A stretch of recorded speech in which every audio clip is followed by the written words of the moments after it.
Wordsmith, it's what I do. And then we shall get started. And then when we have the overflow individuals that are late because they can't get up at a decent hour in the morning, then they will maybe join us in the back. So it works.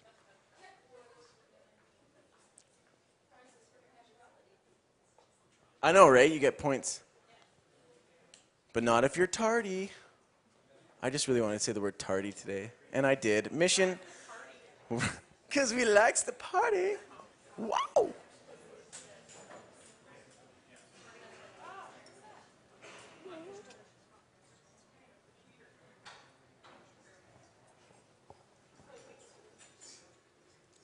And action. Welcome to Social Media Breakfast number 18.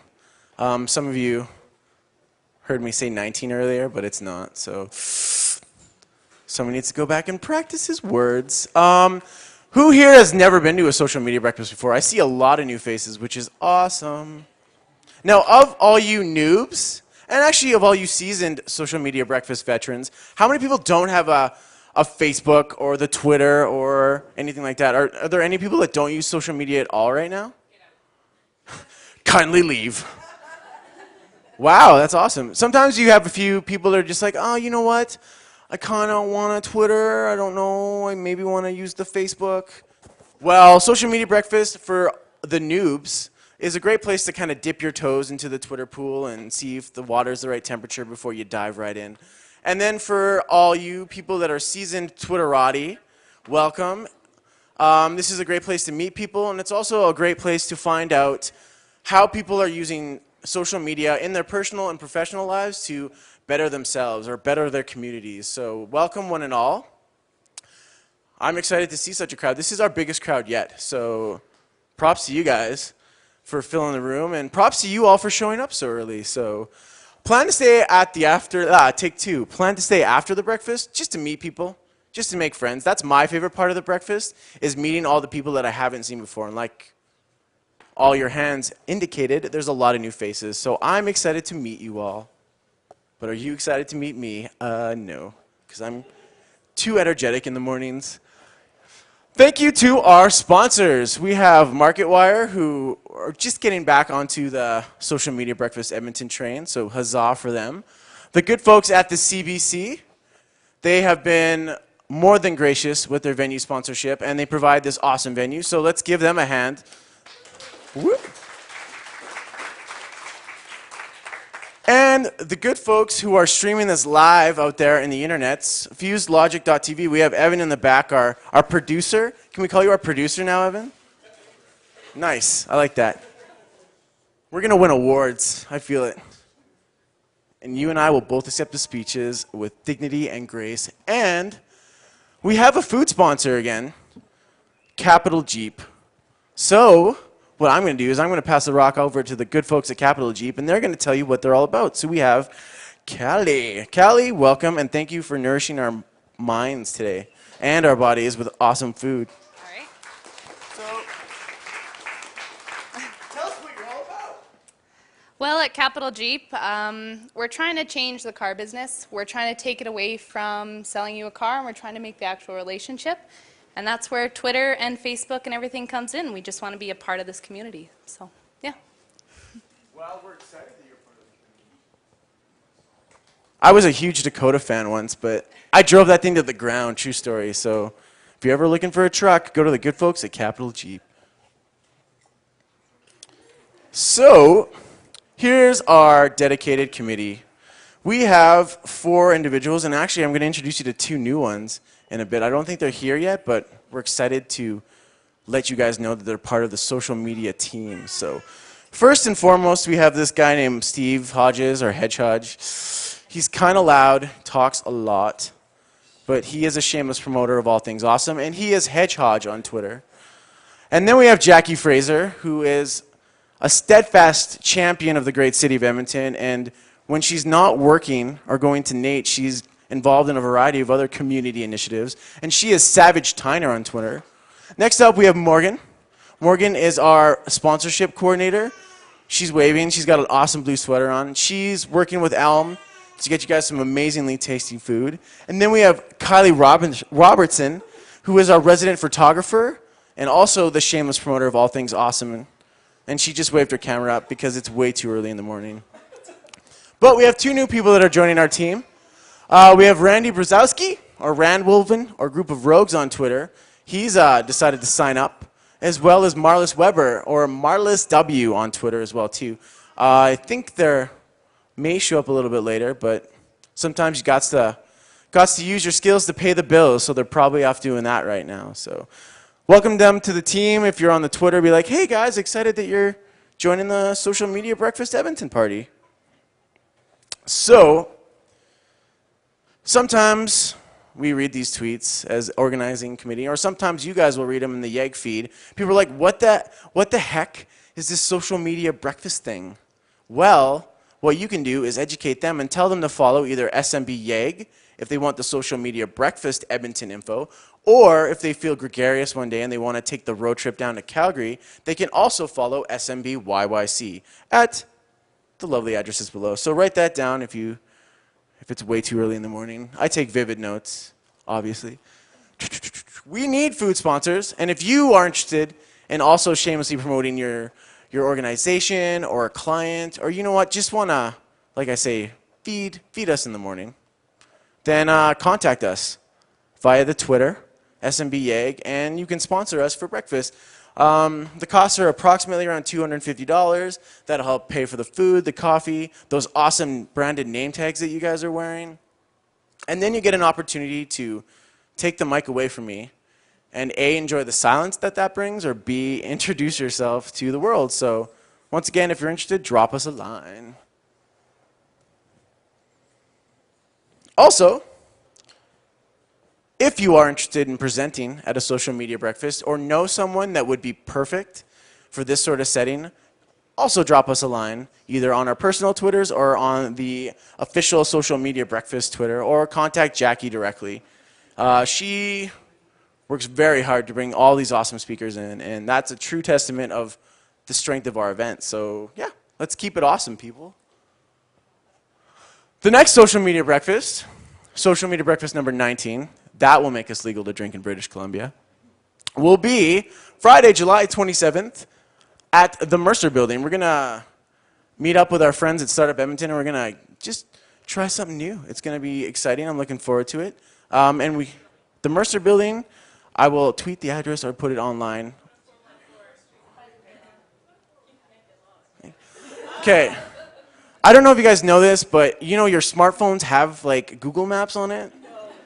And that's how I relate. I'm like, I'm incredibly reliant on that.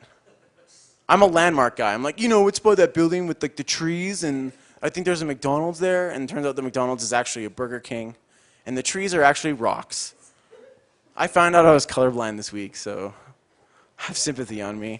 And we'll post the details all about our speaker and next month's breakfast shortly, so stay tuned for that.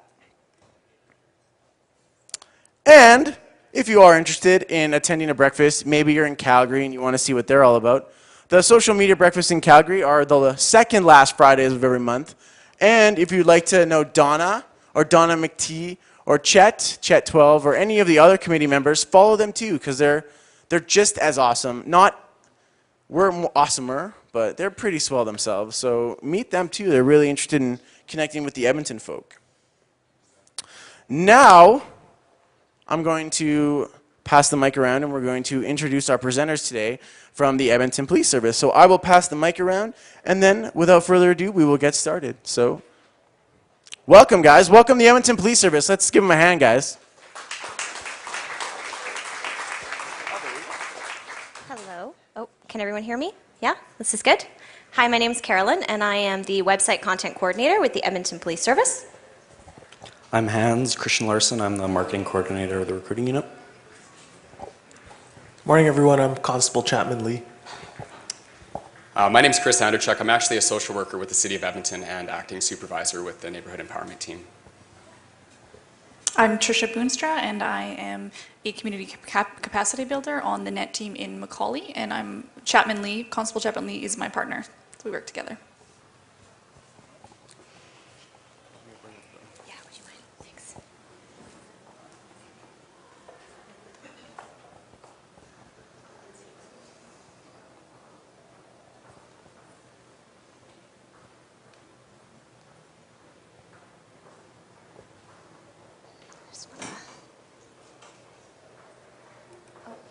Could you put it into the other? Because it's not working. Like it's not forwarding. Oh, you might have to use the... Just use the, yeah? Okay, that's fine. Okay. Well, good morning, everyone, and thanks to all of you for coming here so early to hear us speak. We really appreciate it. And a big thanks to Social Media Breakfast Edmonton for inviting us to come. We're really happy to be here. So I've already introduced myself. Just a quick repeat. I'm Carolyn Marin, and I'm the EPS website content coordinator. So I work out of the corporate communications branch for the Edmonton Police Service. And then my partner in crime is, so to speak, Hans Larson, who is the marketing coordinator in the recruiting unit. So we work in two separate buildings, but we often team up together to handle the social media presence. So just a quick overview of what we're going to be chatting about today. We're going to start with the beginnings. So where exactly did we start and when and why?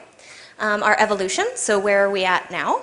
Our purpose, so why exactly are we on Twitter? Why are we on Facebook? Why are we on YouTube? The challenges, so here I'll be addressing the fact that we are a bit of a different kind of organization, and I'll go into that a little bit, and that has a lot to do with our challenges. We'll also be talking about our future, so where are we going? We definitely have some future plans for our social media. And then the NET team, so Chris and Tricia are going to give us a little bit insight on how NET got involved with the EPS on social media. So I'm just going to hand it over to Hans, and he's going to start us off. All right, so I'm going to just talk to you, start talking to you about where this all began and... Oh, my face is rated. Oh. So this initiative began in the recruiting unit in 2009, and we wanted a resource for potential applicants to find out what a cop's day is like. And everyone kind of knows what a cop does, but we wanted to bring it down to more on a micro level. So we began exploring options on how to best deliver this type of content, and we thought about, you know, just a web page on our joineps.ca website. We thought about creating a video. We thought about doing a blog, and we thought about using social media. And each one had their advantages and their disadvantages. And of course, surprise, surprise, we ended up choosing Twitter, and we chose Twitter for a variety of reasons. I just want to touch on four of the major ones. The first one is Twitter allows us quick and easy messaging. The officers who are doing this are doing it on top of all their other job duties, so they need something that is rather quick and easy, and sometimes a blog post can be a little more time consuming and a little more involved. The second reason was the officers already had Blackberries, so the infrastructure was already in place to launch this. We didn't need to acquire anything outside of officers. We didn't need to build anything, or we didn't need to buy anything. So when we could get this launched right away. The third reason, the content would always be fresh and up to date. You know, if we did a video, people would watch it once and kind of maybe a few more times, but the nature of the job really begged for something that was constantly changing and constantly being refreshed. And the final reason was, you know, people love hearing stories. I've never met an applicant or even a citizen who hasn't loved hearing a story about something that happened on shift. And so these were the main reasons why we chose Twitter. So after we chose Twitter, how are we going to implement this? We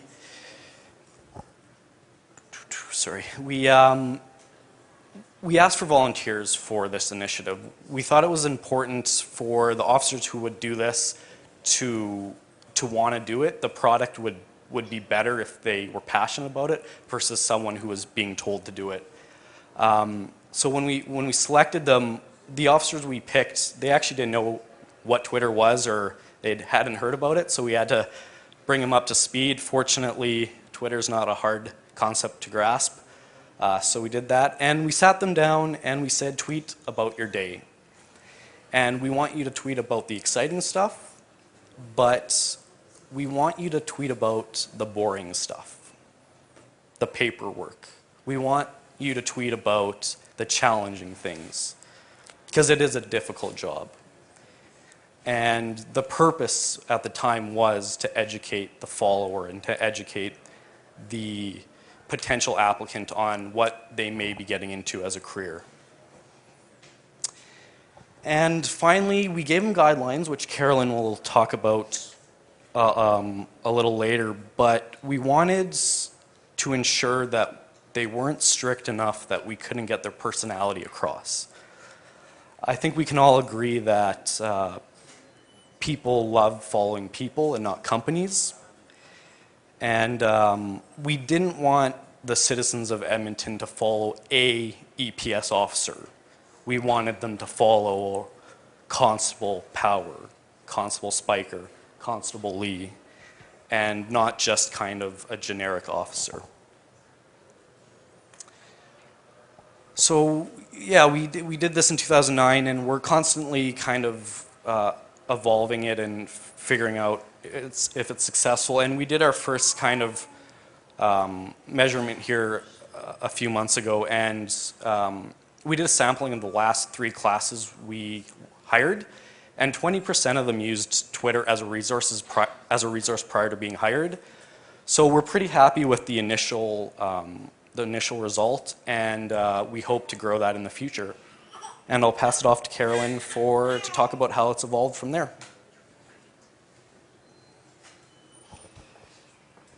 Thank you, Hans. So with the success that the recruiting unit found in 2009, we thought it would be to expand our social media.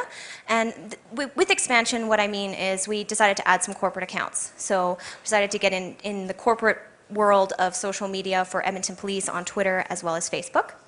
But before we could really get too deep into that, we definitely had to do our research. Now, I will admit we did have our corporate account set up before we embarked on deep research, but we started by just putting out media releases and other information just to get some of our important information out to citizens, and then we undertook a more in-depth research project. So this involved assessing the risks and the benefits of using social media with law enforcement, and at this time we were still really new for law enforcement to be using social media. So there weren't that many resources out there.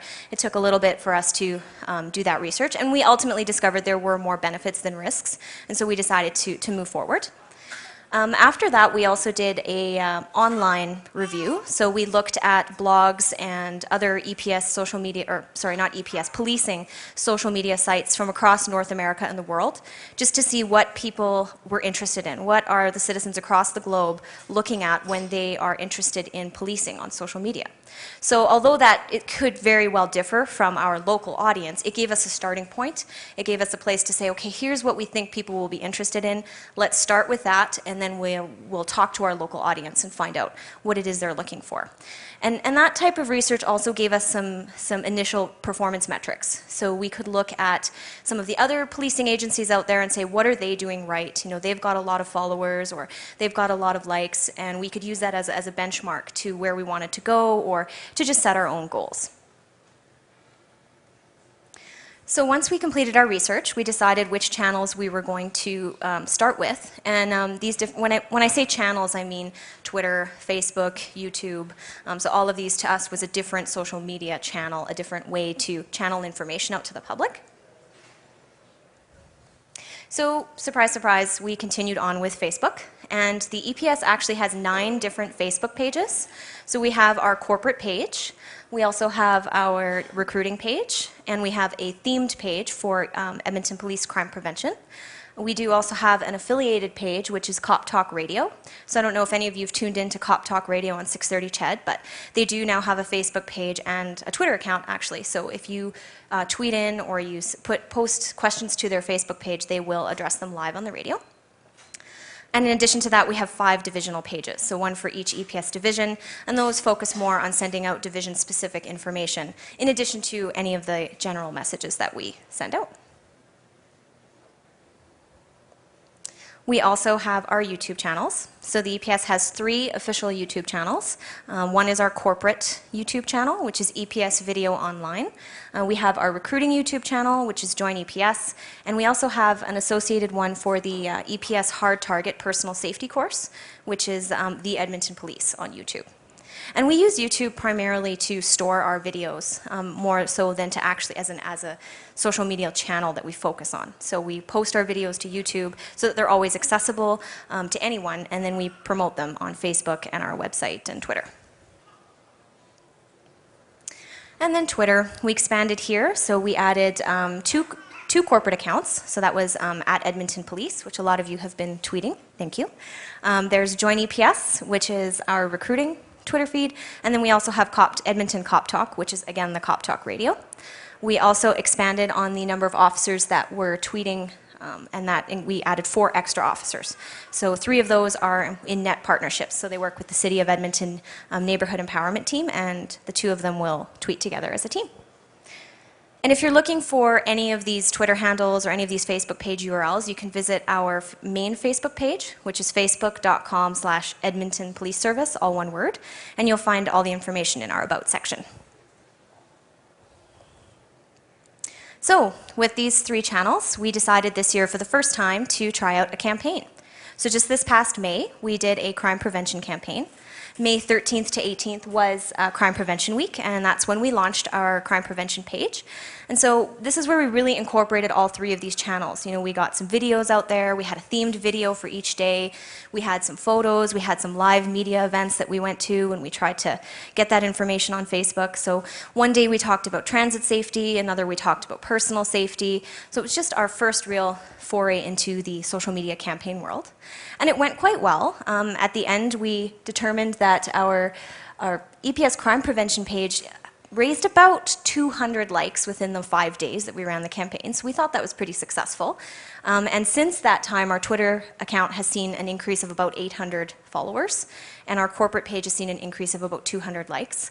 So now, of course, likes and followers are not the only way to measure your success. That's why we also held a survey as a part of the campaign, so we could get a little bit more qualitative data and get some information from people as to what they want to hear from us. But we were pretty happy with the results.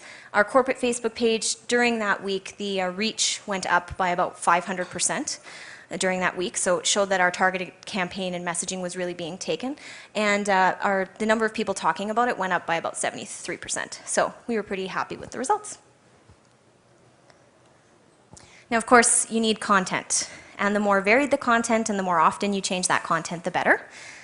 So I'm just going to go over the main types of content that we focus on, and I'll be showing you a couple videos and some of that as well. So the most obvious content is our written content. Now, our written content comes from all over the organization, but most of it will be channeled through corporate communications. So we have a team of public affairs specialists and communication advisors, media relations specialists, and digital media specialists. And those people will work together to take these messages and distill them and make sure that they're web ready. So, I mean, you guys are all seem to be very excellent tweeters, but not everybody understands Twitter, not everybody knows how to use it, and 140 characters can be really intimidating. So we try to run all of that through our department to help people draft those messages. And of course, our constables and some of our other net team members have mastered that skill, so they do that now on their own. But anything you see that comes through the corporate page, that definitely comes through corporate communications. So the type of written content we have is media releases, we do some informative stories, we have Edmonton's Most Wanted and Assist to ID, and we also try to put out as many crime prevention tips as we can. And media releases really are a traditional form of communication. You may, if you've attended any social media events, you probably often hear, don't put media releases out there. It bores people.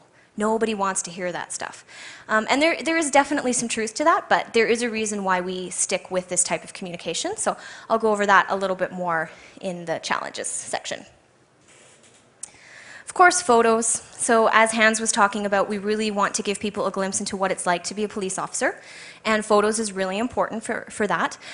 We try really hard to keep our photos original. So we have in-house photographers, we have contract photographers, and we have our public affairs specialists who will go out and try to take photos of our officers in action. So the photos that you see really reflect the EPS members. Of course, we do have to use stock photography from time to time, but we try our best to keep the content original. So here's some examples. This is all photography that was done either through contract or internal. So you can see an officer here doing a canine track, a check stop, and this is what the inside view of Air 1. So that's definitely not something that most citizens would get to see. So we try to really get our photos out there and use the visual. And these are just some, more amateur photos that we took during Crime Prevention Week. So some of the events we had the hard target class, we had our officers at transit stations and riding the trains, we had an officer at school, so just, several different views into what we do. So at EPS, we're also blessed to have our own video team. So we have a team of videographers, video editors, and an animator, and they are tirelessly creating content for us every day for both internal and external messaging. So I know that not all organizations can do that, so we are very lucky in that sense, but it is a huge part of our content as well. So during Crime Prevention Week, we had a themed set of videos that we put out every day. Some that you may have seen recently, we did a video on the Kwiatkowski homicide in February. So we were updating the public on our investigation, letting them know where we were at, and soliciting them for more information. So that really helped out our investigation quite a bit. And recently we've also put some videos up for the K9 unit to give people inside glimpse into how everything happens with the K9 unit. And we've also started with some animations that we're going to be showing you here today. So these are our first kind of foray into the animation world, and these are posted on our website, but they haven't been published through social media yet. So we'll just, we're going to show one of the K9 videos here, if you haven't already seen them.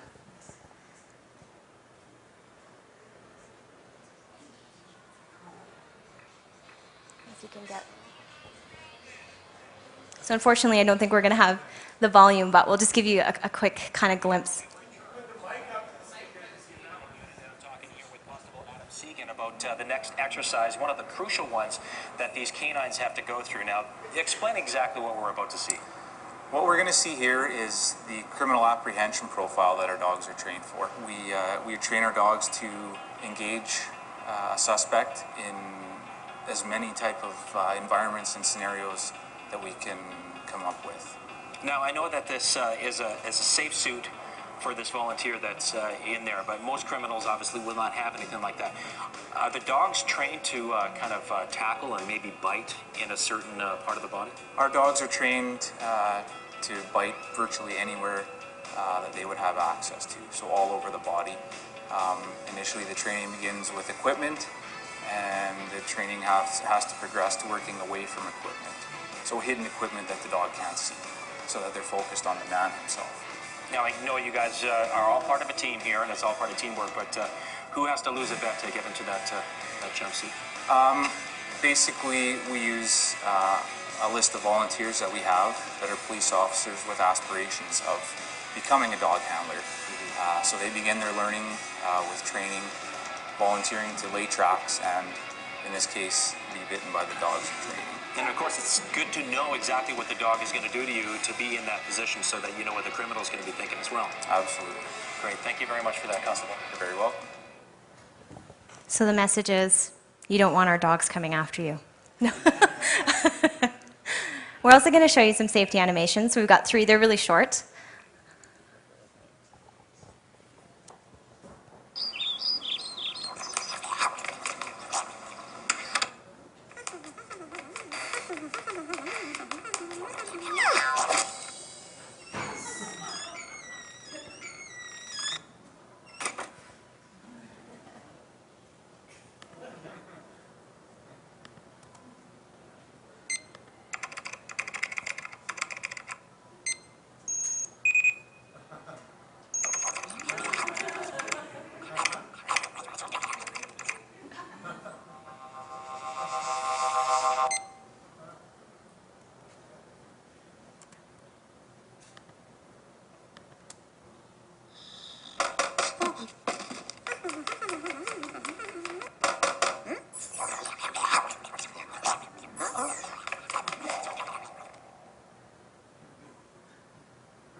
So just a little sampling of some of the stuff that we're working on. So stay tuned to our Facebook pages and our website for more of that. So the last type of content we're talking about is surveys, and this is something really new to us. Our first survey that we conducted online was a part of Crime Prevention Week, and it's very informal, so no real formal scientific survey here. I mean, we did have our survey department look over the survey, but our real goal was just to find out what are the people using our social media? What do they know about us in terms of social media? What content do they want to hear from us? Are we doing a good job? Are there other channels that we should be exploring? So for Crime Prevention Week, we had about 185 people fill out our survey, so we were pretty happy with that. And we did find out some interesting information. The Edmonton Police Service does have crime alerts that go out via email, and that was one of the questions on the survey. And we found out that 65% of people didn't know we had that, and they were interested in it. So that's valuable information to us. It tells us that we need to advertise this more, we need to make it more accessible to citizens.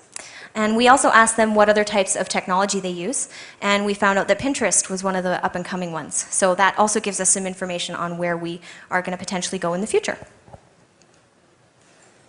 So, policy. How many of you out there are working on policy for your organization? And has it been fun for you? Yeah, it's difficult, right? I mean, and this is, I would almost say this relates to one of our challenges, although I'm not putting it in the challenges section, just because we are a different type of organization, so it's hard to find general social media policy that applies for us. But we do have an internal social media policy, and this policy governs officers like Constable Lee who are doing social media with us, or any units or sections or branches that want to represent us as an organization. And so the policy outlines how they get involved. It tells them, gives them some guidelines. It tells them how they can message, how they can respond. It provides details on how we monitor all of our accounts and also how we moderate. And we are certainly going to be releasing a public terms of use policy as well in the coming weeks. And that's just a basic outline of what we expect from citizens when we are chatting with them and what they can expect from us, more importantly. You know, how are we going to be responding? What is our moderation policy? You know, if you said something and your post gets deleted, why are we deleting it? You know, and we do try to, our rule is to always let people know why we are deleting their post off of our page, unless it's spam. But those are the types of things that our policy outlines. So if an officer wants to get involved with social media, they will come to corporate communications and we'll chat with them about their audience and their objective and make sure it aligns with the EPS vision and mission, in addition to aligning with what they're trying, the message they're trying to get out. Because sometimes social media isn't the best way. Maybe their audience isn't on social media, or that message just isn't appropriate. So we, in corporate communications, use the policy as a guide to determining if we think it's appropriate to have them on social media. And then we provide them with guidelines and training so that they feel comfortable going out and using the technology. So I'm going to hand it back over to Hans, and he's going to chat with you about purpose. So why exactly are we doing all these things on social media? And I see this tweet up here that says, what about interaction? One of the reasons why we're doing it is community engagement. The social media, as many of you guys know, it makes it really easy for you to interact with your customers and for us to interact with our citizens. So we see a lot of people asking, or a lot of citizens asking our officers questions, and it really opens the door to that two-way communication. I'm just going to read a few testimonials here from Twitter. I think you're doing well to tweet what is happening in our neighborhoods. I always read your tweets when I get a chance, and that's by Say Sandra. Just like the Cop Talk show on 6:30 Chid, it's another avenue to allow normal, hardworking citizens to interact with you. And that's by Shizug. Sorry if I'm mispronouncing that. And you guys on Twitter is an excellent way to communicate with the public. Keep up the great work. And that is by Jay Haggett. So again, the community engagement allows us to practice our core tenet of community policing by interacting with our citizens. Second, communication. We want a lot of the things we publish on the EPS website to be pushed to the social networks like Facebook and Twitter, because maybe someone doesn't regularly visit our website, but they spend a lot of time on Facebook and or Twitter. So an example of this is media releases, and Carolyn will touch on why we do that. But this is a way for citizens in their venue, whatever social network they spend their time on, to get those safety tips, to get those media releases, to find out what's happening in the city of Edmonton. Like I was talking about, maybe a couple minutes ago.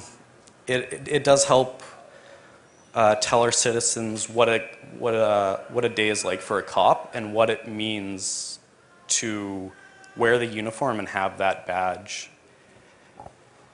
And I just want to read a tweet here. This is someone who's interested in the process, but he says, "The officers tweeting the dispatch are very huge motivators. Thank you very much for keeping me up to date and informed." And that's by Heavy J 220. And finally, there's the aspect of humanizing officers. In 2009, when we thought this up, this was actually one of the core tenets that we had hoped to achieve. And about 2 years after we started this, so late last year, a blogger in Fort McMurray wrote a post, and he kind of wrote something that we had hoped to encapsulate, and I'm just going to read it here. "I first discovered tweeting officers when I discovered Constable Power from Edmonton Police on Twitter. I was intrigued. The officer tweeted about many police matters, but most often just his day-to-day job, pulling over suspected drunk drivers, apprehending youths with alcohol. Often what he had to say was funny. Sometimes it was poignant. Sometimes it made me angry as he was dealing with situations that would be frustrating to anyone. What I began to notice, though, was that Constable Power was no longer just a cop, but a living, breathing, feeling human being, doing a very difficult job. He was being quite utterly human." And so, like I said, we thought that was that encapsulated what we had hoped it would happen. And we think the officers tweeting really kind of sheds the light that these guys are more than just a uniform and a badge, and that they're people doing a job that's difficult at times. And I'll pass it off back to Carolyn for some challenges. So I've been reading some of your questions coming up here, so I will chat about Pinterest towards the end of my presentation, so don't worry. I'm not going to leave that question open-ended. And also, I saw the question come up. You just hear about us pushing a message out, and you're right, it is about responding. So like Hans was talking about community engagement, it is about the citizens being able to ask us questions. And that does pose some challenges for us, so I'll use that as my segue. You heard me say that we're a different kind of organization, so you're probably wondering, well, why? Why exactly are we so different? Well, first, we're public, so we're not for profit, and that's not to say that that makes us hugely different from other organizations out there, but it certainly impacts how we tweet and how we post on Facebook. In addition, we, as an organization, I'm losing my train of thought here. Sorry guys, I'm totally drawing a blank. So that's one of our main challenges. And of course, sorry, there we go. We are an emergency response association, right? So our job is to get out there and to protect citizens and keep communities safe. That's our #1 priority. So, and that definitely impacts how we get out there and do our social media. So our first challenge is definitely information. And what I mean by information is that we are bound, obviously, by Canadian law, as well as internal and external protocols and procedures, and that determines the type of information that we can put out. So as much as we'd like to provide you with detail, it's our job to protect victims and to protect the accused or the suspects, and we just can't release all of that detail all of the time. And that can be difficult because we know that citizens want to hear from us. They want the details. They want to know what's going on. And oftentimes we just can't tweet about it or we can't respond. So that is the reason why. And that's certainly a challenge for us because we are human and we do want to engage in conversation as often as possible. In addition to that, there's time. So of course, while we may be able to respond to crimes very quickly, investigating them takes time. And there's teams of people involved in investigations from all over the organization. So it takes time for us to be able to get the answers. And sometimes, in addition to all the protocols and procedures that prevent us from providing those answers, we have to vet those answers through different content experts. And so that can certainly be a delay in terms of our ability to respond. Another big challenge is resources. Again, our main focus is to protect citizens and protect the community, so that is the first part of our job, and our social media comes second, and that goes for all of us in the organization, whether it's the officers or the civilian members who do the social media internally. So we have to do those other parts of our job first, and we often have to reach out and get that information from the content experts throughout the organization, and they're busy. They're working on multiple cases, and for us to find that legal, safe answer that we can give the public takes time. So a lot of that is contingent on resources, and currently at EPS, everyone does social media in addition to their regular job. So there isn't one sole individual in the organization that is completely focused on social media. So we're hoping to go that way at some point in the future, but we just can't do that right now. We need to keep our members on the streets and keep them out there, keeping Edmonton safe. So that's another challenge for us. And this, I should touch on this, this is a big reason why our feeds are not monitored 24/7, and why we encourage the public to call 911 or to call the complaint line, because our phones are manned 24/7. There will always be someone there to talk to you. So as much as we want to be able to respond to you via social media, please call in, because the time delay can be the difference between a really, really bad emergency situation. And that's when it comes to crime reporting and tips as well. There's definitely a verification process that our members are trained to go through when they speak to somebody on the phone. And because we don't have somebody monitoring our feeds, it really delays that verification process. So the officers aren't able to ask you the right questions to confirm the details of your tip or your crime report. And in addition, we have the privacy issue as well. I mean, social media is getting better with their privacy, but it's not always that private. So, and we don't want people to have their privacy compromised by submitting information to our social media channels. So, I mean, you will often probably see on our Facebook page or on Twitter, please call in, and that's the reason we do that. And our last main challenge is neutrality, and I think this is probably, Constable Lee can probably identify with this, and as well as Chris and Tricia. We have to remain fairly neutral. So it's not an easy task when you're being told, let your personality shine through, because a part of your personality is having an opinion, about the things that you deal with day in and day out. So it's not always easy to have to curb back that opinion, and we have to, for legal reasons as well as for, because we're representing our organization. So that's definitely a challenge for us as well. And thankfully, I think our officers do a really good job at remaining neutral and putting out the facts and still keeping it kind of humorous and getting our personality out there, but definitely still a challenge. So, despite these few minor challenges that we work with every day, as well as the fact that we are a little under-resourced in this area, we do have some plans coming for the future. Our first one is the campaign trail. So we really enjoyed doing our last campaign, and although they are a lot of work, we definitely want to give it another shot. So we're hoping to do more crime prevention targeted messaging, and we're probably looking to do that in the fall of 2012. So stay tuned for some more videos and animations and all that stuff that will come along with our themed week, but we don't have a target date set for that yet. So.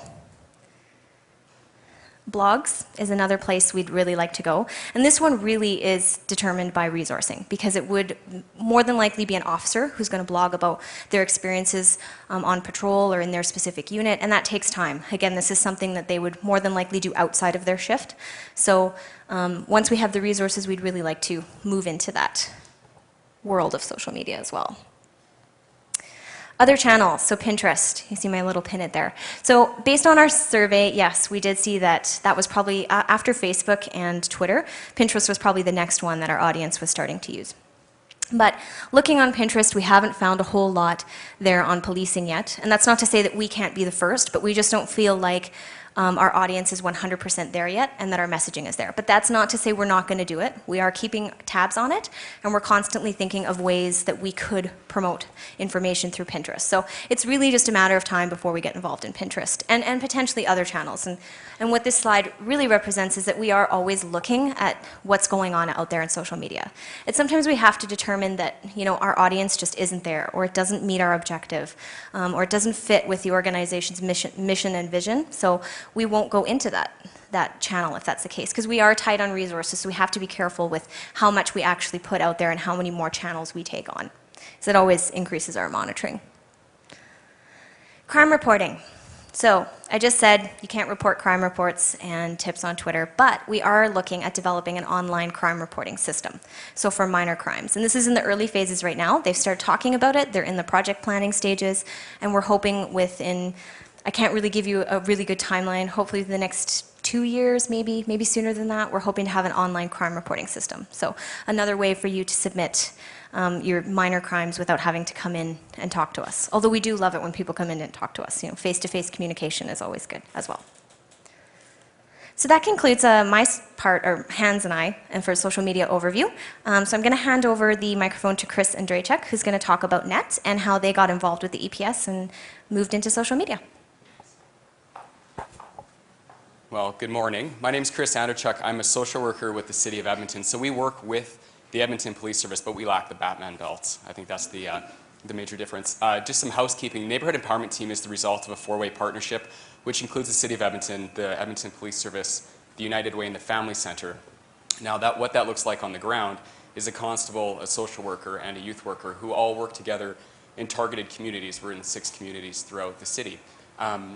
And teams work for a period of approximately 4 years in a community intervention, and overall the goal is to mobilize community.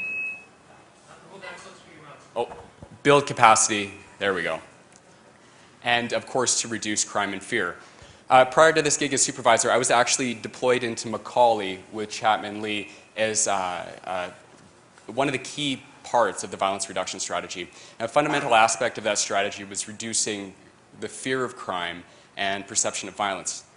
In my estimation, the fear of crime can be very dangerous for communities because it leads to somewhat of a self-fulfilling prophecy. If you perceive your community as being unsafe, you're less likely to participate in your community. But if you don't participate in your community, the likelihood of it becoming unsafe increases. One of the unfortunate misconceptions with the violence experienced in 2011 was that it was random, or that there were some communities in our city that were unsafe to participate in. The reality is, it was actually the most vulnerable and marginalized that were largely the victims of the violence, and it was often perpetrated by the most marginalized and vulnerable as well. So with that said, our lofty task when we looked at social media was we could use social media to contextualize the violence that we were seeing in the inner city. I'm not suggesting with my last point that the fact that folks are marginalized, it doesn't make it better. It doesn't take away from the violence that's experienced, but it does provide context, and I think it furthers understanding.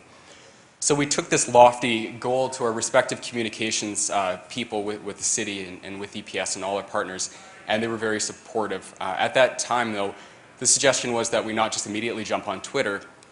NET, currently we're getting a little bit better, but we lack a really great web presence, so it would be fine and well for me to tweet that I'm riding my bike as a city social worker.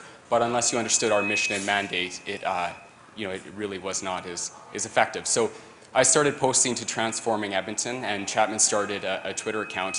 In fairly short order, we realized that there was interest in the narratives of the front line and kind of our perspectives in terms of violence that was happening citywide.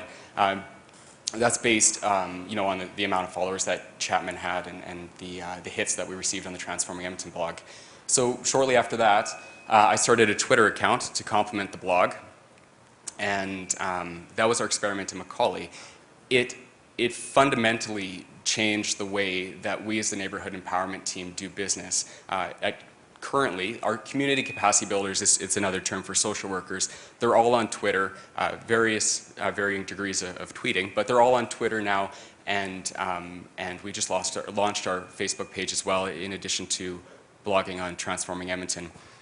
I wouldn't say that social media has replaced any of our traditional means of communicating with the community, but it's certainly a value-added service in terms of community engagement. I was asked to talk about a few highlights, more so than just the amount of followers that we received. I have to say, though, that Chapman's roster is fairly impressive. I think he's at like 1,000 followers. It's a constable thing, though, I swear. It's just, people really like to follow the constables. We trail behind. But beyond that, like just a few examples. When Chapman and I were in Macaulay, we were talking about the relationship we were seeing between violent victimization and the overconsumption of alcohol. And there was a few products that we were talking about that, let's just say they weren't part of the solution. High in alcohol, inexpensive, large quantities. We caught the attention of Molson Coors Canada, and I'll make a long story short. Subsequently, Molson Coors Canada stepped up and they shifted their corporate practices province-wide and actually pulled a few of these products. So we didn't reach out to them. That was just from them following our message. Some other stuff, I'm going to brag about my team. We have the highest read blogs on Transforming Edmonton in the history of the city's website. And Alex Stratford's actually in the audience. Put up your hand. He's our social worker on 118th Ave. Are folks familiar with the Dear John campaign? Did anyone hear about that? That was our first campaign that used social media as the main medium to connect with community. It was so popular that it was trending day of in Edmonton, and the amount of hits to Transform Edmonton nearly crashed the city's website. They actually had to do a little work background. So that's our most recent success. As a social worker, though, and as someone who works with a team to build capacity and to reduce crime and to connect folks, I think that social media's biggest benefit is it adds a means to the ends of just allowing us to do that community engagement work. And that's me. I think that you know, I'm a manager now, but we actually have a team who's on the ground, who's tweeting from the ground. So Trish and Chapman are going to come up and say a few words.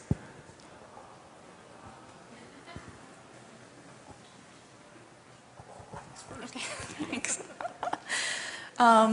So I'm new to Twitter, but I wanted to share a few words about our experience so far.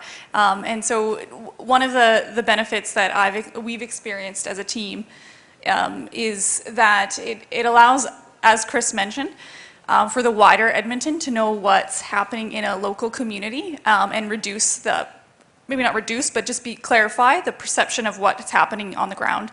And then as well to really engage some of the community partners and share information about what they're doing. Because really with capacity building, we want to make sure that people know who's involved and what's happening and connect. So we've really loved that. One challenge we've had is, you know, as a partnership, we are representing quite a few larger corporations, and we do have to be very careful with what we share.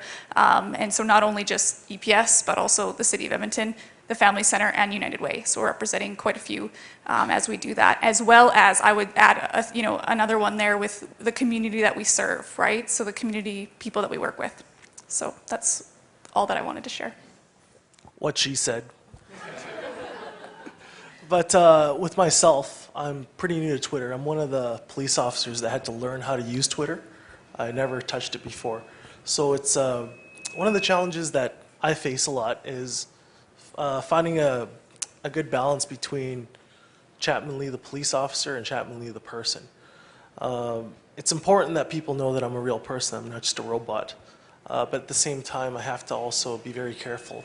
Some of the investigations that I'm involved in, some of the people that I'm involved with, I need to, we always say protect them, but we really do have to watch out for them. Sorry, I'm beeping like crazy here. So that's, I think, one of our biggest challenges as well with our neighborhood. What's interesting about it is people have asked me before, Chapman, why are you tweeting to people in Macaulay? They might not even have cell phones, a lot of the people that you deal with. But the whole idea is that reaching out. There's other neighborhoods, there's other people. There's other people that follow me that are outside of the city that want to know what's going on. How do we work in an inner city? How do we work in the inner city? That's interesting to them. So this is a medium for us to provide that context to them. Thanks.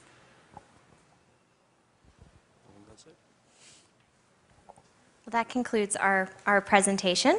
I guess we do have some call to actions for you guys. Is that what you guys call them? So just for prizes. So get ready. If you're not on Twitter right now, then we'll give you a couple seconds to get ready because you can win some prizes courtesy of Social Media Breakfast Edmonton. Yay for them. It's awesome. So I'll start off.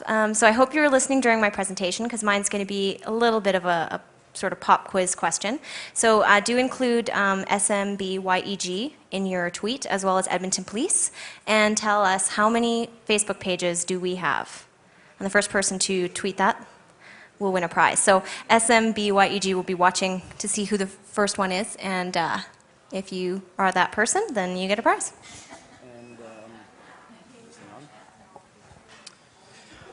For us, you can do both or all three or one. First person to retweet the last @JoinEPS tweet that I sent out this morning will get a prize. So all you have to do is retweet it. And I got mine.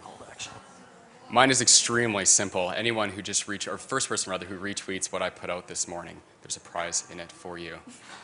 First person to push me to 12,000 followers. You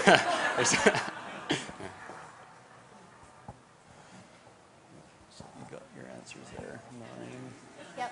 is the first one there? That's the one. Yeah, Ryan Godfrey, you're a winner. Winner, winner, chicken dinner. Come sit at the end. We have got a bunch for you to choose from. So while everybody is rapidly trying to win those prizes, we're going to open the floor up to questions. And I expect that there'll be lots of hands. So who's got a question? You know me, I always have a question. Hello? Hi. Sorry, I just quickly, if you don't mind, I just want to answer. There was a question that came up on the feed here really quick, and they were asking if you can text 911. That was me too. Oh, was that you too? There you go. So I don't believe you can yet, not in Edmonton, no, that's not. And I'm not sure really if they're looking into that. Definitely something I can ask about, but I don't believe they're heading down that road just yet. So maybe you could take that away and let us know when you know, and we can make sure our feed gets the answer to that later. Yeah, I will do my best. My understanding of the issue with the 911 is just it comes a lot down to location, so pinpointing the location of where something's happening. And with mobile technology, you can sometimes have signals coming from towers that aren't necessarily where that individual is. And a text message, again, isn't a very long message. So it can be difficult to, again, go through that verification process and get the information. So I believe that's why they're holding back, but there's probably research being done into it across North America, so EPS is always trying to keep up with that. So. Okay, my question is about, I spend a lot of time with people in the emergency management field, and there's a lot of talk of social media and crisis communications, and how do you use social media in an emergency disaster / type situation, and I was just wondering if you had any comments or thoughts on how that all works, should work, how you use it, what you've seen. That's actually a really timely question because we just dealt with a fairly high level 1 response just on June 15th with the unfortunate circumstances at the U of A, and that's a level 1 response. So not really a crisis for the public, but definitely something that got the public's attention. And that was really our first experience with that. So what we decided to do with that was just to keep our Twitter feeds and our Facebook pages open to only messages related to that. So if you asked us a question that day and we didn't respond, that was why, because we just didn't feel it was appropriate to be responding to other things at the time. We wanted to keep our messaging strictly related to that because that was the key message. So that would be my recommendation during crisis communication, and have a plan.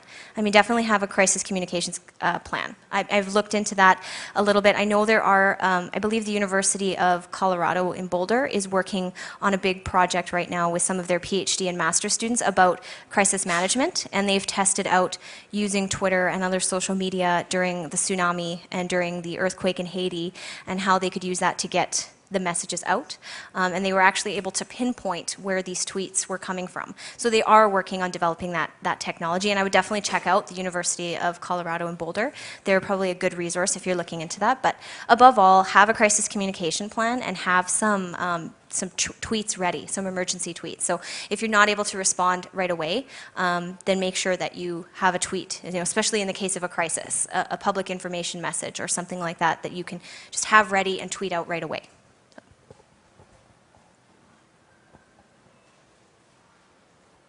I do communications for healthcare, and it would be great if nurses and our other health specialists would be personal and could tweet about their day. But their main focus is the patients, and also privacy. So if I wanted to propose that, how do you think they could even incorporate that into their day? You know what, I'm going to actually defer to one of the tweeters here, because they probably have more experience in how they craft their message than anything. So I'll let one of you guys take that. Like, how do you do that? One of the big things that I do, first thing that I do is I don't include names of anybody. And that's where the whole piece of staying neutral is really important. You can talk about the event. You can have your own thoughts about the event, what makes it funny or what makes it interesting to you. But you have to be really careful about not giving too much information, and there's a balance. So it's not an easy thing. It's hard for me to tell you exactly how to do it. You just have to do it. Yeah, no, it certainly can be difficult. There's some things that you just assume that you wouldn't include, a name or a picture or that sort of thing. Really, with us and with our team, social media is not our job. It's an addition to, and it really is quite a commitment. I think that just it adds, I would say, at least an extra 5 hours a week to our workload. And a lot of that's over and above what we already put in. So the priority is our program goals, and then social media is secondary. So if we can squeeze it in, then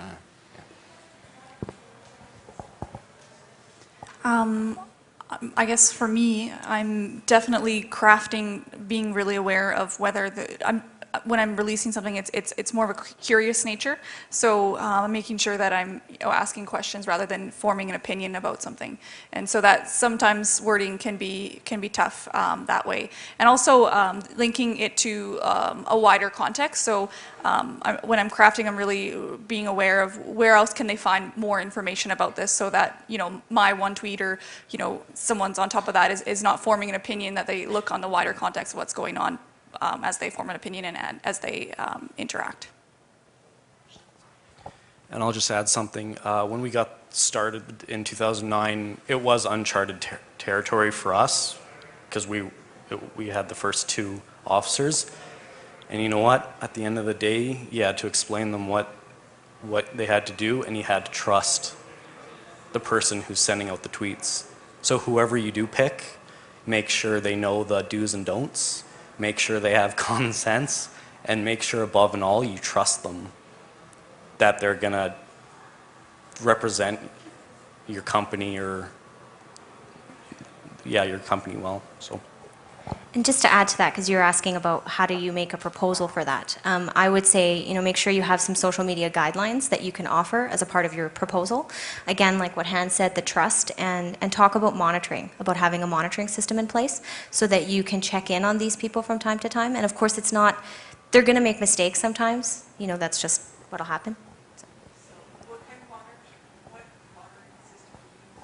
We're looking into using Hootsuite right now. We were going to go into a higher enterprise level system, but for right now, we're just going to start with Hootsuite and then move forward from that point. But at this point, we are just in the process of setting that up. So right now, it really is just a manual thing that we check as often as we can. So definitely a lot of work. So I would but even in terms of just a monitoring process, that you're going to have one dedicated person or 2 dedicated people. They're going to check in on your tweeters from time to time and make sure that what they're tweeting is appropriate, and providing them with updates on whether or not they're doing a good job or a bad job, right? Because, I think all the tweeters have probably had an instance where they tweeted something out and it was like, oh, I don't know if I should have done that, maybe that wasn't so good, So it's really just kind of experimental. I got one more quick one. The City of Edmonton, we have, of course, social media guidelines, and that's a living document that's evolving. And I like to think that NET's testing the water a bit with that. But beyond that, all of our staff are social workers, and as social workers, we have to adhere to a certain code of ethics. So my hope would be that the messaging is consistent and comes from that code. Like, we have to adhere to that in all practice, and whether it's something that we'd say at a meeting or at a wherever, that it would just transfer into social media as well. Hi, my question is about the Dear John campaign. Obviously, very successful campaign, did really good on the blog and everything. However, the hashtag is also used for the movie. Was there any thought ahead of time about that, or was that kind of a, oh crap, that's also used for the movie afterwards? Did we ever confuse some tweens? Because I feel so bad for all these young people who are tweeting about how much they love this guy, and then we're talking about sexual exploitation.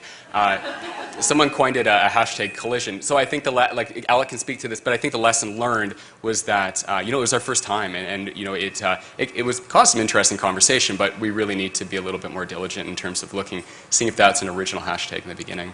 Yeah, it was a oh crap moment when we went live, and it was such a mix of hashtags, because you've got people chatting about or tweeting about how much they love Channing Tatum mixed with sexual exploitation hurts the community hashtags.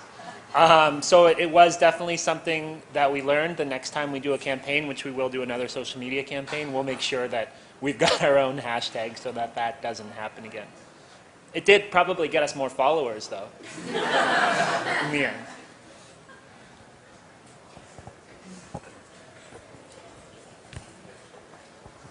Early on, you guys said people are interested in stories and people versus, Edmonton Police as a sort of broader organization. And so I'm just kind of wondering, like, I've been following very loosely what Edmonton Police has been doing on Twitter, and the thing that really grinds my gears is when people start tweeting check stop locations, or even just like if there's a speed trap, stuff like that. So as people, and I'm looking at you, I guess, Constable Lee, how do you choose to engage in stuff like that, or even just those nasty trolls, because you're police, and I'm sure a lot of people don't always spread the love. So how do you decide to engage, or just your response to that, I suppose? I think I dealt with that the first week I was on Twitter. It was, we deal with that on a daily basis. Abuse to police officers isn't anything new. So the good thing about Twitter is I can choose to not respond to some of those things. And a lot of the trolling, they know what they're doing. And that's where the corporate messaging comes in handy. And after a few of these messages, they'll typically get the idea that I don't want to participate anymore. But again, it's always a challenge whenever you represent a big organization. People are going to try to take shots at you. I think all of us who jump on Twitter from the Edmonton Police Service, it's something we realize when we go in more or less better equipped. I'll just add to that. The first couple years, I mean, we have an amazing community on Twitter in Edmonton. I can't even count on one hand the problems we've had, because we haven't really had any. And when an officer sent out a tweet that maybe was misinterpreted, before that officer can even respond, we had 5 or 7 people from the community messaging that person saying, hey, listen, here's what he or she meant. So, I mean, there are trolls out there or whatever, but we do have an awesome community, and it seems like we have an awesome community that does support our officers. That's really rad to hear. I'm glad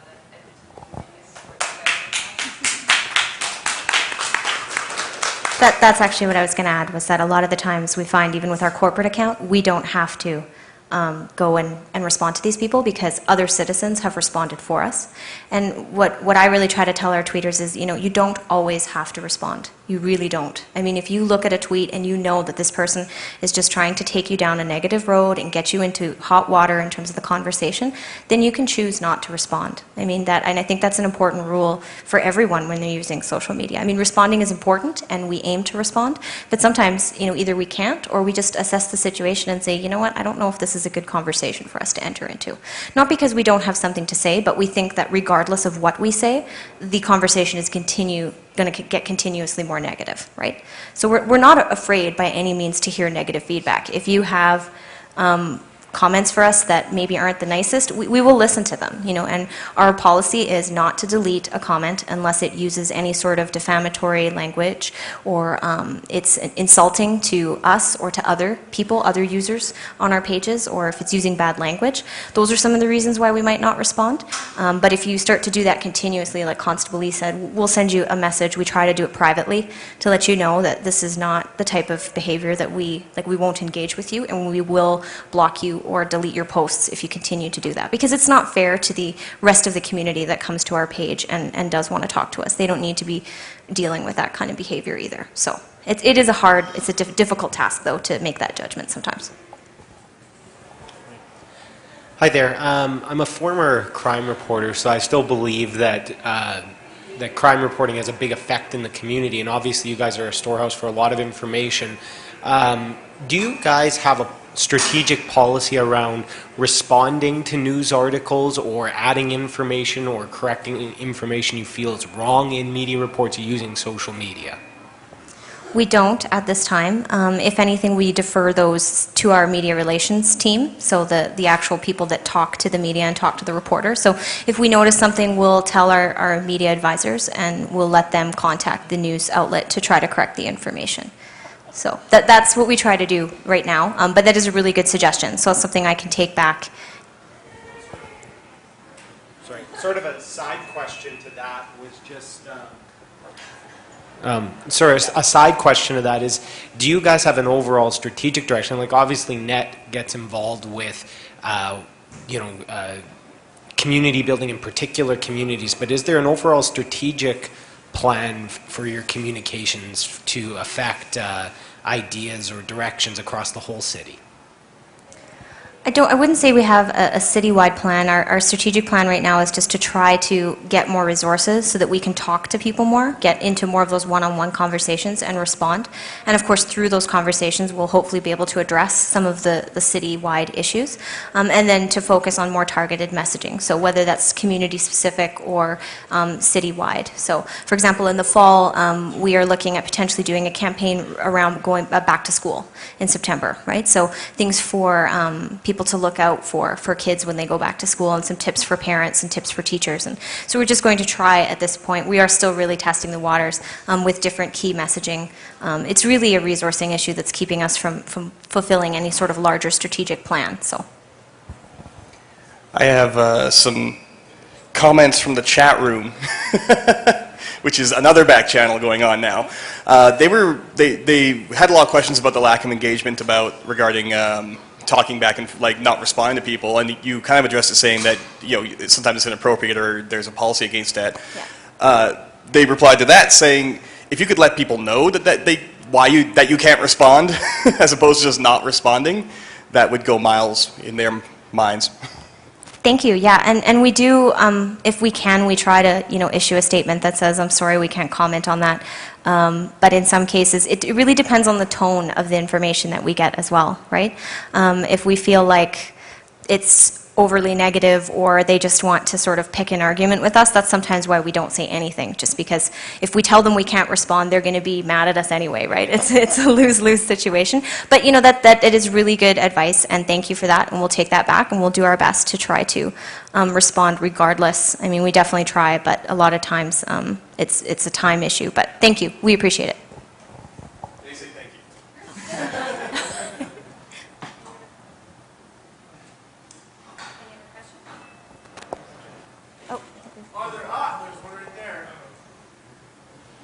Let's see if we can, there's the mic. You said earlier you were going to comment about why... Just wait. Livecast can't hear you if you just talk.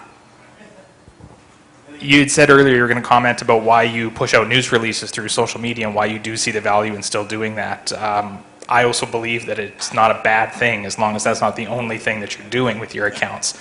So can you just comment about why you do that?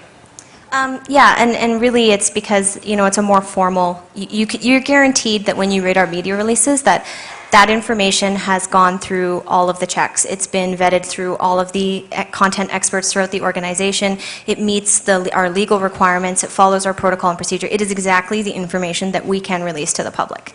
So if you're ever curious about something, a conversation on Twitter, and you want some details and you're hearing rumors, check out our feed, look for a media release. That is the information that we can release. And if you have more specific questions, we may not be able to give you the details, but then tweet us, and we'll try our best to respond to that. But that's why we stick to that traditional form, just because it gives the public, okay, this is an official channel of information from the police. This is what they're actually saying. So, and it allows us to keep a consistent message as well, which I think is important.